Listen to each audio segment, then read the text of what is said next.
Sponsored by Matex Heating, Cooling, and Plumbing. Well, good evening to you on what has now turned out to be actually a pretty nice night and a beautiful sunset. Take a look at this thing. Roofing Dog INF American Camera in Danville, watching the sunset out there tonight. That is beautiful. Let's take a look at the current satellite radar picture because we had a lot of cloud cover for most of the day, and it even had a little bit of rain out there, a few rain showers at times. And the temperatures, though, well, they have struggled with the clouds. It's only 51, so yeah, it's a little cool out there. But the good news is we haven't had those really strong winds. It is going to get chilly tonight. We're going to talk about a freeze warning that is in effect. What that means for you when we come back. WCIA 3 News starts right now. Now on WCIA 3 News. It was called a red flag warning day, and that was bad news for some farmers in central Illinois. Plus, protesters claimed a truck drove right into them. What the police and state's attorney have decided to do about it. It felt like it was just part of allergy season. The surprise came when this mayor found out it was a little more contagious than that. You're watching your local news leader. This is WCIA 3 News at 6. Then I seen black smoke coming up. I said, that looks like some kind of equipment fire. He was right. A fire truck was destroyed yesterday during a field fire, but the quick action of nearby farmers stopped it from being a lot worse. Good evening. I'm Paul Cicchini. And I'm Jessica Coons. This fire happened near the Piatt-Macon County line about 10 minutes south of CERRO, GORDO. That was one of several field fires yesterday all throughout central Illinois. We have team coverage tonight. WCIA 3's Courtney Bunting is in the newsroom, and our chief meteorologist Kevin Leidy is in the weather center. First to Courtney. Courtney, fire trucks have trouble in those fields. Yeah, Jessica, they're just not really built for that, but tractors are. And luckily, there were farmers around when this happened, ready to drop everything and help. This is the aftermath of a field fire that spread quickly near CERRO, GORDO. Farmer Edward Yoder lives just down the road from where it happened. I was in my shop doing some work, and my wife came in and said, it looks like there's a fire to the east of us, and went outside, and it's just like gray and really bad looking smoke, and there's a huge flume of smoke. This is what she saw. Yoder followed the trail out to help. There, he found this fire truck. It was out in the middle of the field, burning. I drove up, got out, and I walked up to one of the fire members from CERRO, GORDO Fire Department. He asked fire crews if they needed help. And he said, "You got a tractor or disc?" And I said, "Yes." He said, "Can you bring it down there?" I said, "Sure." When I showed up with a tractor and disc, I started, I cut across Promotion Trail where you see that house and those trees over there. Came down that side, and then I could see a lot of fire in the cornfield.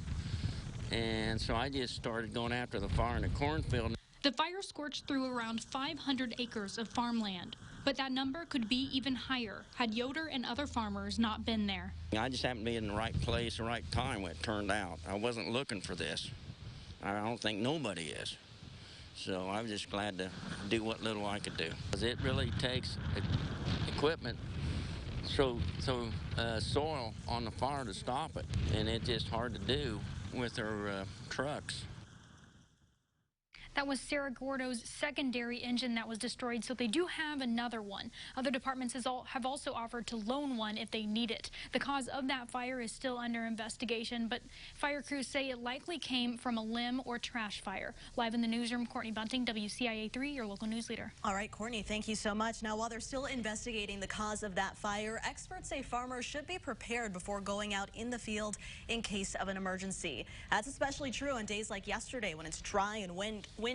First, farmers should check their equipment before heading out. Make sure there's nothing inside that could catch fire.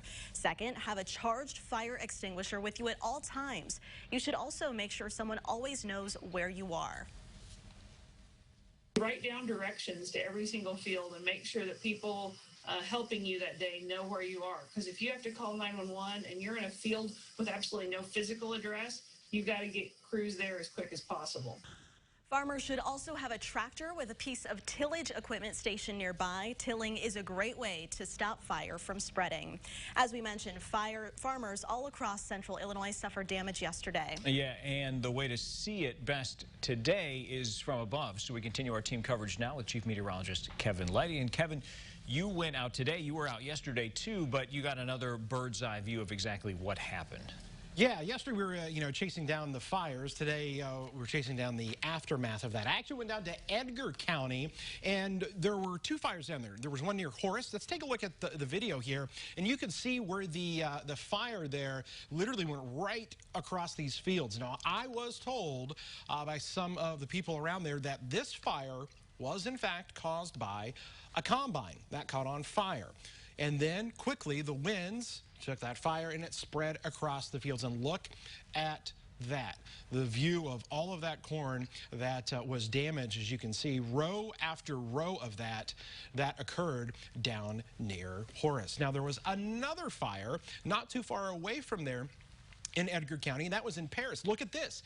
Now, that one, I'm told, possibly started by a cigarette butt. Look at the very small little area where the fire started as opposed to some of the other views, and then it widens out. Take a look at how wide this gets as we pan up, and you'll see just off in the distance. Actually, it's going to be Highway 133 that comes into frame right there in the middle of your screen. That hopped Highway 133, and you can see all of that corn, again, damaged. So all of this from our Sky 3 drone. Now, what was amazing, there were homes, there were houses that were really close to this fire, and they just barely escaped. Look at the dark charred area, and look at the homes that are right there in this final shot that I'll share with you. Look at the fire all around, but the home was spared. We've got more winds in the forecast. We'll talk about when another fire danger could occur when we come back. All right, Kevin, thanks. We'll look forward to checking in with you in a little bit. 3 people are looking for a place to stay tonight after a fire destroyed their home. Happened this morning in WATSEKA. Firefighters were called near the corner of Chicago and Jackson Street. WCIA 3's Jared Farmer has details. WATSEKA firefighters were called to this house around 9 a.m.